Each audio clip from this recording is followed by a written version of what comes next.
आज हमारे साथ हैं देवज्ञ ज्योतिषाचार्य ब्रजमोहन दीक्षित जी। आज हम उनसे जानेंगे शारदीय नवरात्रि में कल अष्टमी का दिन है और माता रानी के भक्त अष्टमी पर पूजा वगैरह किस विधि विधान से करें और माता रानी को किस तरह पूजा के माध्यम से मनाएं। शास्त्री जी आप बताइए। सभी को प्रणाम। मेरा नाम ब्रजमोहन दीक्षित है।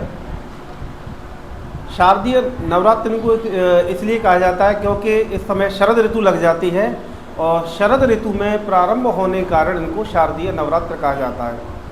इस बार नवदुर्गा में एक तिथि बढ़ने से 10 दिन के नवदुर्गा हो गए हैं। तृतीया तिथि जो है बढ़ गई है। कल अष्टमी है और अष्टमी को दुर्गा जी का हवन का बड़ा विशिष्ट महत्व कहा गया है। उसमें भी कहा गया है कि अष्टमी में भी अगर नवमी की संधि हो जाए तो कल शाम को 6:06 तक अष्टमी है, उसके पश्चात नवमी है। तो इस काल में, रात्रि काल में अगर हवन किया जाए और साथ में बलि का कार्य किया जाए तो वो बहुत ज़्यादा प्रभावशाली होता है।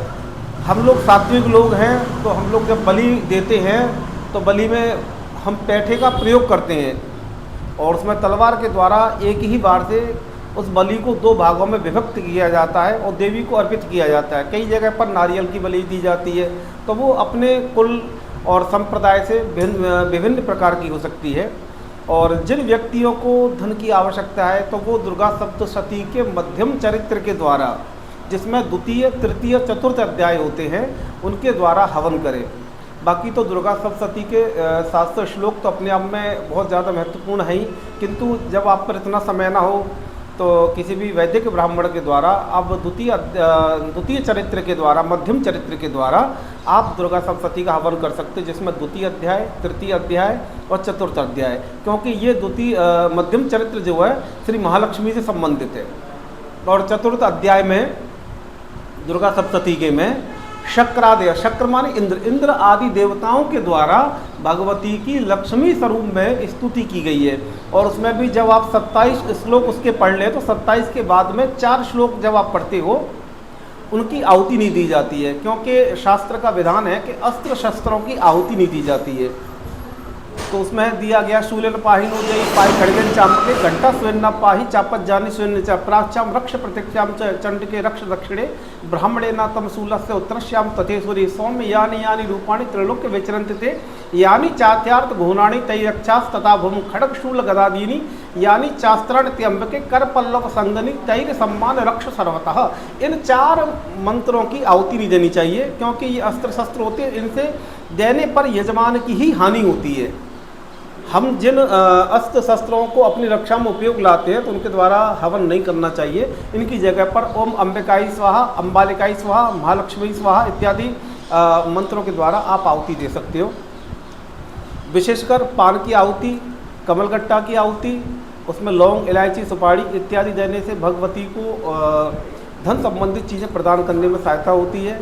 तो ये आप शत्रु के लिए आप जो है प्रथम अध्याय का कर सकते हो। आप उसे हम बोलते हैं प्रथम चरित्र। और जो उत्तर चरित्र है उसके द्वारा पुत्र की कामना के लिए, पशुओं की, वाहन की, उन सब की कामनाओं के लिए, जो उत्पात अपने जीवन में चल रहे हैं या सृष्टि में जो उत्पात चल रहे हैं उनके विनाश के लिए, और मोक्ष की प्राप्ति के लिए। क्योंकि 13वां अध्याय जो है उसमें साधु नाम का जो वैश्य है, दुर्गा सप्तशती में उसकी पूरी कहानी दी गई है कि साधु नाम वैश्य हम उत्पन्नो धनी नाम कुले। तो वो कहता है मैं साधु नाम का वैश्य हूँ, धनी में धन कुल संपदा में मेरा जन्म हुआ है, किंतु कुछ प्रभाव के कारण मेरा सब कुछ पत्नी बच्चे इत्यादि मेरे नष्ट हो गए हैं, मुझसे दूर चले गए, मेरा राज्य भी मुझसे दूर चला गया है। तो उनकी प्राप्ति के लिए वो दुर्गा सप्तशती का वो करता है। इसमें एक सबसे खास बात यह है, ये वैवस्त मनवंतर में जब दुर्गा सप्तशती को लिखा गया था उस समय मार्कंडेय ऋषि के पास में कोई लेखनी नहीं थी, कोई स्याही नहीं थी, तो उन्होंने रक्त के द्वारा पूरी दुर्गा सप्तशती के 700 मंत्रों को अपनी रक्त के द्वारा लिखा हुआ है। तो ये दुर्गा सप्तशती का बड़ा विशेष महत्व हो जाता है। एक एक मंत्र इनका जो है अपने आप में प्रभावशाली है। तो आप किसी वैदिक ब्राह्मण से, जिसका उच्चारण सही हो, जिसको पूरी विधि जानकारी हो, दुर्गा सप्तशती कोई सामान्य ग्रंथ नहीं है, हम इसे पढ़ के एक जगह रख दें, ठीक है ना, उनके द्वारा पूरा विधि पूर्वक जो है इसमें आपको, बहुत से लोग कहते हैं जी हम कवच में आहुति दें या नहीं दें कवच की, तो कवच की कभी किसी भी देवता के कवच की कभी आहुति नहीं दी जाती है। अगर कवच की कोई यजमान आहुति देता है तो वो स्वयं अपने आप का विनाश करता है। और इसमें एक लास्ट में दिया गया है, एक स्तोत्र दिया गया है, उसका नाम मुझे अभी स्मरण नहीं हो रहा है, तो उसका भी जो है आहुति का विधान नहीं है। तो कई जगह से हम देखते हैं तो दुर्गा सप्तशती को पहले एक अध्ययन करना चाहिए गुरु के समीप में बैठ करके, उसके बाद उन चीज़ों को करना चाहिए।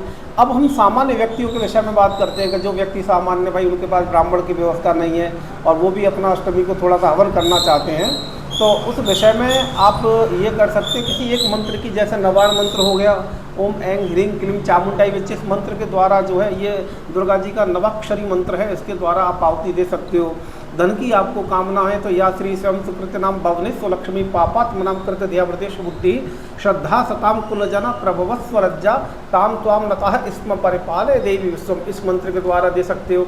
यह श्री सूक्त का ओम हिरण्यवर्णाम हरणिम स्वर्ण रजतस्रजाम चंद्राम हिरण्यमयी लक्ष्मी जात वेदोम आवह, इसके द्वारा आप आहुति प्रदान कर सकते हो। कमल गट्टे की, सूखे विल्व की पत्तियों की, तो ये धन संबंधित चीज़ें हो जाती हैं। आजकल व्यक्ति को पुत्र चाहिए, धन चाहिए, वैभव चाहिए, समाज में अपना नाम चाहिए, तो इन तरह से आप दुर्गा सप्तशती के प्रयोग कर सकते हो।